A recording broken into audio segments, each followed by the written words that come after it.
Jangan pernah mengatakan kita sudah menggunakan cara yang sama, tapi kenapa suksesnya berbeda? Karena ketika kita mempelajari hal baru, itu akan membuat kita jauh lebih berharga. Assalamualaikum warahmatullahi wabarakatuh. Ahlan wa sahlan di channel Keluarga Bun Ai. Keluarga yang bercita-cita selalu bersama sampai surga.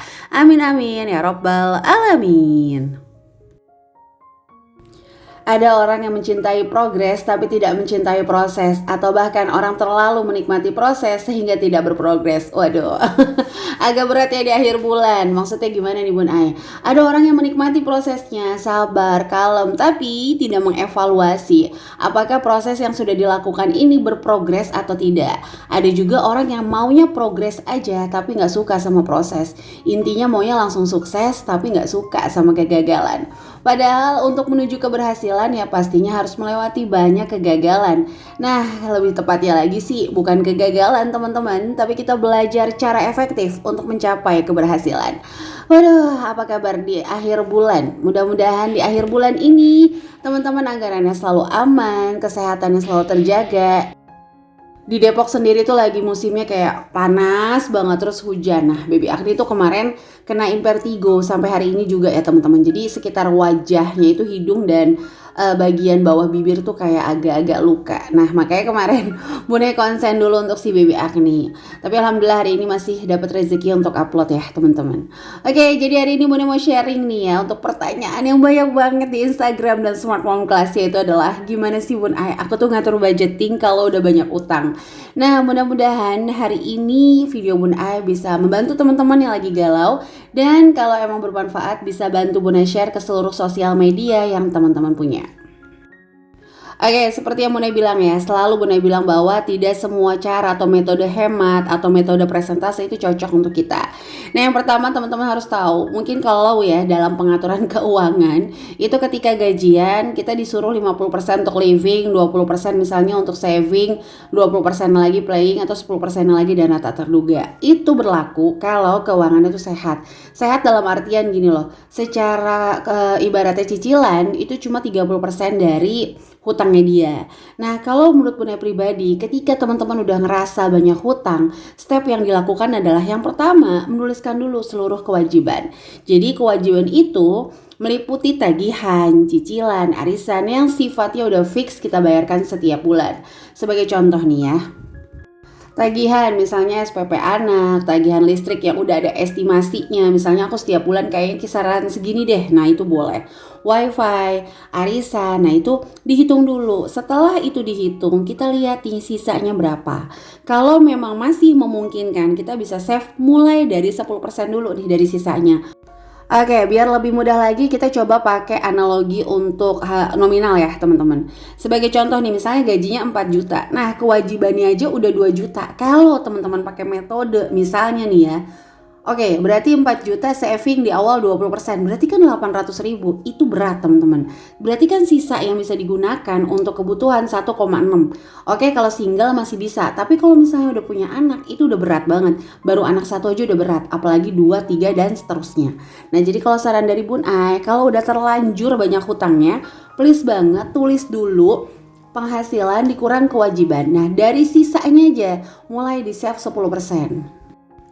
Setelah sisanya 200 ribu ini kita masukin ke tabungan, tapi balik lagi. Kalau ternyata ini nggak bisa masuk ke komponen tabungan, jadiin dulu dana tak terduga teman-teman. Karena kan intinya teman-teman itu menyisakan dari gaji untuk kalau ada keperluan yang nggak bisa diprediksikan atau dana tak terduga ini. Nah sama nih, jadi kalau saran dari Bun Ai, jangan langsung di save di awal gajian, disisakan bulat-bulat gitu presentasenya. Misalnya gajinya 6 juta nih, utangnya aja udah 3 juta, anaknya 2, udah fokus dulu nabung 10% dari sisanya. Jangan langsung 20% dari 6 jutanya. Oke teman-teman, aku gajinya 6 juta nih ya, 20%-nya berarti sekitar 1.200.000 aku save dulu untuk tabungan. Cicilannya 3 juta. Ya ini sisanya cuma 1,8 tuh agak berat sih kalau menurut Bun Ai ya. Tapi balik lagi sih, apa yang Bunda share itu adalah sesuai pengalaman Bunda pribadi, sesuai dengan teman-teman yang sharing di Smart Mom Class. Juga ada yang personal gitu, dan di antara prosesnya itu Bun Ai itu benar-benar menyaksikan banyak apa ya, keajaiban-keajaiban Allah ketika kita betul-betul mengatur rezekinya ya, betul-betul semangat gitu, kayak lepas aja. Pokoknya aku intinya ngatur jangan sampai punya hutang, karena hutang itu bukan hanya membebankan kita tapi memang dilarang sama Allah kalau nggak dalam kondisi urgent ya teman-teman. Kecuali kondisinya memang urgent, nah itu boleh, bahkan dianjurkan. Bahkan orang yang menghutangi atau memberikan hutang itu terhitung sedekah sesuai dengan yang dihutangi sebelum jatuh tempo. Nah kalau udah jatuh tempo malah jadi dikaliin 2. Jadi kalau minjamnya 100.000 seolah-olah sedekahnya 1 juta setiap hari. Masya Allah, tabarakallah ya. Begitu indah cara Allah tuh untuk membuat banyak pahala dalam diri kita. Amin. Oke, atau nih teman-teman bisa pakai metode es krim yang sering Bunda bilang di Smart Mom Class. Jadi kalau udah banyak utangnya udah jangan bikin anggaran dulu, relaksasi dulu, tenang dulu, kalem dulu. Karena kalau nulis-nulis nanti pas dilihat totonya aduh tuh kan minus. Jadi belum mulai budgeting aja dia tuh udah kayak insecure karena budgetnya tuh minus. Nah ini yang kadang-kadang membuat orang tuh jadi kayak males budgeting, kayak membuat orang tuh udahlah emang uangnya kurang, udahlah. Nah parahnya lagi ditambah dengan udahlah ini dengan jajan yang gak terarah kalau menurut Bun Ai. Jadi kalau misalnya udah ngerasa di awal udah boncos, ya udah jangan pakai anggaran itu anggarannya membuat alam bawah sadarnya kayak seolah-olah kamu tuh bakalan minus juga di bulan ini. Nah terus gimana Bun Ai? Nah metode es krim ini adalah dimana kita melumerkan sedikit demi sedikit gitu ya. Jadi kayak anak kecil makan es krim yang diambil sedikit tapi dinikmati betul bagiannya. Jadi kayak misalnya pisahin dulu nih kewajiban, sisanya jadiin satu, mau rekening mau dompet boleh, ambil secukupnya. Tapi di sini teman-teman tuh kayak membeli sesuai yang dibutuhkan dan selalu berfokus sama yang diambil. Misalnya diambil selembar 100.000. Gimana caranya ya 100.000 pertama saya ini bisa sampai misalnya 3 hari. Jadi step by step. Nanti ambil lagi dari rekening. Oke ini gimana ya 100.000-nya next lagi untuk 3 hari ke depannya. Jadi teman-teman tuh fokusnya sama yang 3 hari terus. Jangan dulu jajan deh, nanti 3 hari gak cukup. Jangan dulu beli-beli sesuatu yang banyak deh, nanti gak cukup, kayak gitu ya. Nah yang kedua, mencairkan uangnya tuh benar-benar secara perlahan step by step. Kalau kira-kira di dompet malah ambilnya satset gitu kan, mendingan taruh di rekening. Agak-agak capek tapi bikin teman-teman tuh kayak 100.000 kayak gitu. Atau taruh di amplop, teman-teman juga bisa lakukan itu. Nah, jika dana tak terduganya udah mulai terambil, jadiin itu alarm teman-teman. Maksudnya gimana Bu Nay? Nah, kita contoh aja langsung ke budgeting ya. Misalnya gajinya 4 juta rupiah, terus kewajibannya 1.500.000. Sisa gajinya 2.500.000. Nah, dana tak terduganya kita taruh 10%, berarti 250.000 nih teman-teman. Nah caranya yang 2.250.000-nya ini bakalan dijadiin satu. Tapi setelah kita beliin kebutuhan yang kayaknya tuh gak bakalan boros kita pakai. Contoh beras.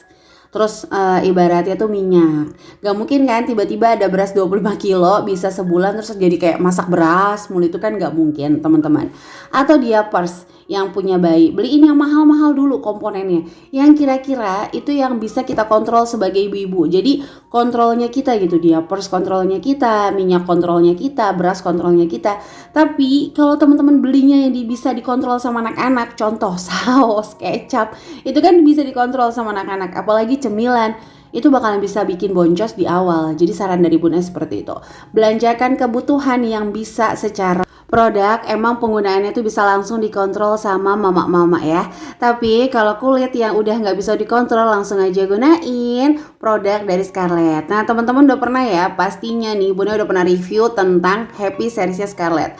Nah ternyata tuh banyak banget yang DM, Bun aku pengen sih nyobain body serumnya, cuma di rumahku tuh lotionnya masih banyak, aku bisa nggak ya gunainnya itu nggak pakai lotionnya Happy? Jawabannya adalah bisa pakai banget teman-teman. Karena Bunda sendiri juga suka mix banget nih antara penggunaan si body serum dengan lotion yang Bunda punya. Boleh banget pakai Jolie, Romansa, Fantasia, itu bebas. Tapi Bunda emang nggak tahu kenapa lagi jatuh cinta banget sama si lotion Jolie ini. Karena lotion Jolly ini mengandung glutathione, vitamin E, kojic acid, dan niacinamide yang akan membantu menyamarkan noda-noda hitam. Nah, kalau si body serum mah jangan ditanya ya, karena Bunda emang lagi rutin banget menggunakan body serum dari Happy ini. Selain mengandung hyaluronic acid dan glycolic acid ya, juga mengandung kandungan lainnya seperti glutathione, niacinamide, sea butter, vitamin E, dan titanium dioxide yang membantu kulit kita itu jauh lebih cerah 4 kali, teman-teman. Cara pakainya tuh simpel banget, cuman menggunakan body serum terus menggunakan body lotion. Nah, kalau buat teman-teman yang pengen coba-coba, misalnya aku pengen lotionnya pakai yang romansa atau fantasia, Bun Ai gimana? Boleh banget. Jadi kemarin tuh banyak yang DM, Bunda boleh nggak sih kalau serumnya Scarlett tuh kita pakai ini sama lotion yang lain? Itu boleh ya teman-teman jawabannya. Kayak Bunda pribadi juga suka mix and match aja, kalau lagi kangen nih sama si Jolly ini ya udah pakainya pasti Jolly terus. Tapi emang Jolly ini kesukaan Bunda ya teman-teman. Jadi dia tuh langsung kalau pakai Happy Serum terus pakai Jolly, uangnya tuh bener-bener kayak pas banget yang Bunda suka. Nah, jadi kalau untuk seluruh produk Scarlett, teman-teman bisa langsung aja cek Instagramnya di Scarlett_whitening. Jangan takut, harganya terjangkau, semua sudah BPOM. Pokoknya teman-teman wajib banget coba untuk body serumnya Scarlett ini menggunakan lotion apapun itu boleh. Tapi nggak ada salahnya loh gunain si Jolly ini, karena Jolly ini wanginya nggak kalah asik dibandingin lotion yang lainnya. Oke teman-teman, yang mau samaan, yang mau coba, langsung aja cek di description box. Nah, jangan lupa nih untuk menghemat pengeluaran ya. Kalau udah pakai lotion jangan lupa ya untuk menguncinya lagi. Jadi Scarlett itu kan ada double kunci itu untuk lotionnya. Bunda tuh nggak pernah lupa. Kenapa? Karena Bunda itu anaknya kecil-kecil banget. Jadi kalau nggak dipakein kayak gini, karena wanginya tuh gemes banget, anak-anak kadang-kadang tuh kepo pengen pakai juga. Jadi Bun Ai selalu pakai si double kunci. Oke, sampai menit ini Bun Ai ngucapin terima kasih yang selalu menyaksikan video keluarga Bun Ai dari awal sampai akhir ya. Yang selalu nulis komentar Bun Ai baca, tapi mohon maaf banget belum bisa nge-love karena sekarang baby Agni tuh lagi kayak rebut-rebutan untuk handphone ya. Tapi serius Bun Ai baca ya teman-teman, dan terima kasih. Bun Ai selalu berdoa kebaikan teman-teman dibalas oleh Allah Subhanahu wa taala. Amin. Nah, sekali lagi bagi kamu yang rasa utangnya udah banyak, please jangan stres. Utang itu akan selalu lunas kalau keinginan kamu mengenal batas. Jadi lakukan secara step by step, yakinkan mengatur rezeki ini bukanlah mengatur uang kita, tapi mengatur rezekinya Allah, agar Allah percayakan kita jauh lebih banyak lagi. Tidak usah menunggu hasilnya bagaimana nanti, lakukanlah yang terbaik versi kita. Semoga Allah nanti memberikan rasa kasihan dan mempercayakan rezekinya kepada kita kembali. Oke teman-teman, jadi ini aja yang bisa Bunda sharing untuk hari ini. Happy weekend, salam untuk keluarga tercinta ya. Akhir bulan tetap jaga kesehatan, jaga anggaran. Semoga teman-teman diberikan kelimpahan rezeki. Oke, itu aja, sampai jumpa lagi. Wassalamualaikum warahmatullahi wabarakatuh.